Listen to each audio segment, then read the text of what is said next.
श्री शिवाय नमस्तुभ्यम दोस्तों। हर हर महादेव। पूजनीय गुरु जी पंडित प्रदीप जी मिश्रा ने पूर्णिमा की रात्रि में किए जाने वाले कुछ विशेष उपाय बताए हैं अपनी कथा में। तो यदि आपकी कोई मनोकामना है जो बहुत दिन से पूरी नहीं हो पा रही है, तो मनोकामना पूर्ति का एक बहुत ही अच्छा उपाय पूजनीय गुरु जी ने बताया है। ये उपाय सभी लोग कर सकते हैं जिनके मन में कोई इच्छा है, कोई मनोकामना है जो पूरी नहीं हो पा रही है। तो पूर्णिमा पर प्रदोष काल में शिव मंदिर जाकर आप इस उपाय को कर सकते हैं।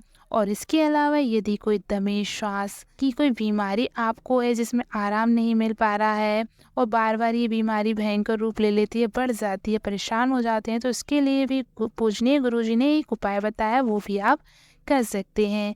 और इसके साथ ही तीसरा उपाय, यदि नेत्रों से संबंधित कोई रोग है, नज़र दोष है, कोई दृष्टि में कोई प्रॉब्लम है आपकी, तो उसके लिए भी पूर्णिमा की रात्रि में किए जाने वाला एक विशेष उपाय पूजनीय गुरुजी ने कहा है करने को, तो आप उसको कर सकते हैं। तो आज की इस वीडियो में ये तीनों ही उपाय बेहद ही महत्वपूर्ण है। इन तीनों में से कोई भी उपाय जो आपके लिए ठीक हो, आप उसको कर सकते हैं। बाकी ये जो मनोकामना पूर्ति का विशेष महत्व वाला उपाय है, ये उपाय सभी लोग कर सकते हैं शिव मंदिर जाकर, तो आप इस उपाय को ज़रूर करें। तो आइए जानते हैं इस उपायों के बारे में। इससे पहले यदि आप हमारे चैनल पर नए हैं तो चैनल को कर दीजिए सब्सक्राइब, और वीडियो पसंद आए तो उसे लाइक और शेयर ज़रूर करें। तो यदि आपकी कोई मनोकामना है, तो मनोकामना की पूर्ति के लिए पूर्णिमा के प्रदोष काल का समय आप सभी को पता होगा, सूर्य अस्त होने से 45 मिनट पहले से लेकर 45 मिनट बाद तक का जो 1.5 घंटे का समय होता है, उस समय में आपको इस उपाय को करना है। इसके लिए आप एक लोटा जल ले लीजिए,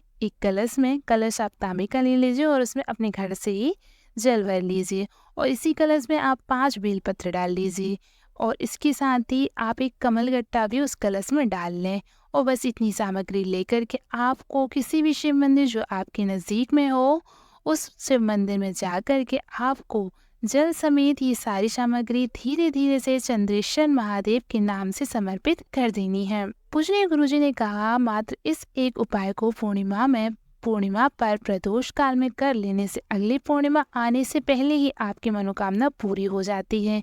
तो मनोकामना पूर्ति का ये सबसे अच्छा उपाय है। तो आप मनोकामना पूर्ति के लिए पूर्णिमा पर प्रदोष काल में इस एक छोटे से उपाय को ज़रूर करके देखें, जिससे आपकी मनोकामना पूरी हो सके। और अब दूसरा उपाय, यदि आपको कोई श्वास दमे की बीमारी है, तो पूर्णिमा की रात्रि में किए जाने वाले एक विशेष उपाय है।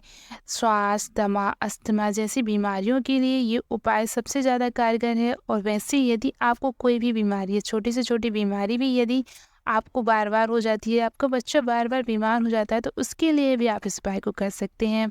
इसके लिए आपको पूर्णिमा की रात्रि में आपको खीर निर्मित करनी है। खीर आप पहले से ही बनाकर रख सकते हैं, पर पूर्णिमा की रात्रि में आपको 5 पीपल के पत्ते लेने हैं। 5 पीपल के पत्तों पर आपको खीर निर्मित करके रख देनी है चंद्रमा की रोशनी में। जब चंद्रमा निकल आए तब उसकी रोशनी में रख सकते हैं। फिर उस खीर का सेवन रात्रि में ही करना है।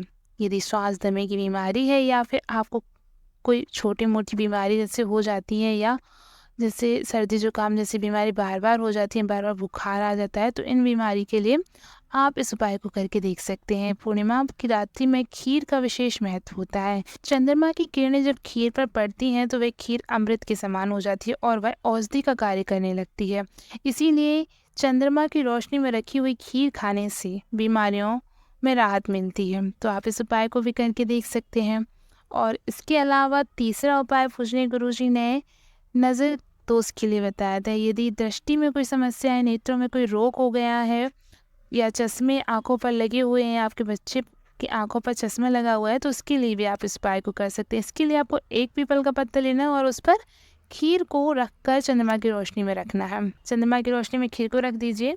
फिर उसके बाद जिसकी भी दृष्टि में समस्या हो, जिसकी भी नेत्रों में समस्या हो, उसको 5 से 7 मिनट लगातार रात्रि के 12 बजे चंद्रमा का दर्शन लगातार एकटक होकर 5 से 7 मिनट तक चंद्रमा को देखते रहना है। नेत्र रोग के लिए ये उपाय है। इसके लिए आपको अपनी दृष्टि से, अपनी आँखों से चंद्रमा को एकटक लगभग 5 से 7 मिनट देखते रहना है। फिर उसके बाद जो खीर आपने चंद्रमा की रोशनी में रखी है उसको खाना है, और फिर उसके बाद फिर से चंद्रमा को एकटक निहारना है। बस ये इतना उपाय करना है नेत्रों के रोग के लिए। तो आज की इस वीडियो में ये तीनों ही उपाय विशेष महत्वपूर्ण हैं और इसके साथ ही ये जो मनोकामना पूर्ति वाला पहला उपाय है ये सभी के लिए है। ये उपाय सभी लोग कर सकते हैं जिसकी भी कोई मनोकामना है जो पूरी नहीं हो पा रही है, उसके लिए पूर्णिमा के प्रदोष काल में आप इस एक विशेष उपाय को ज़रूर करके देखें। पूजनीय गुरुजी ने कहा है कि एक पूर्णिमा पर करने के बाद अगली पूर्णिमा तक आपकी मनोकामना पूरी हो जाती है। तो इनमें से जो भी उपाय जो आपको ठीक लगे, जो अच्छा लगे, जो आपको करना हो वो उपाय आप कर सकते हैं। तीनों ही उपाय बेहद ही महत्वपूर्ण है। तो इस वीडियो को ज़्यादा से ज़्यादा लोगों तक पहुंचाने का प्रयास करें ताकि सभी लोग इन उपायों को कर सकें और अपनी समस्या का समाधान कर सकें। पूजनीय गुरुजी अपनी कथा में बहुत सारे उपाय बताते रहते हैं। इनमें से कौन सा उपाय कब किसके लिए काम कर जाए ये तो महादेव ही जाने। तो इन उपायों को करते रहा कीजिए जिससे कि आपकी समस्याओं का अंत हो सके और देवाधिदेव महादेव में आपकी आस्था बनी रहे। श्री शिवाय नमस्तुभ्यम। हर हर महादेव।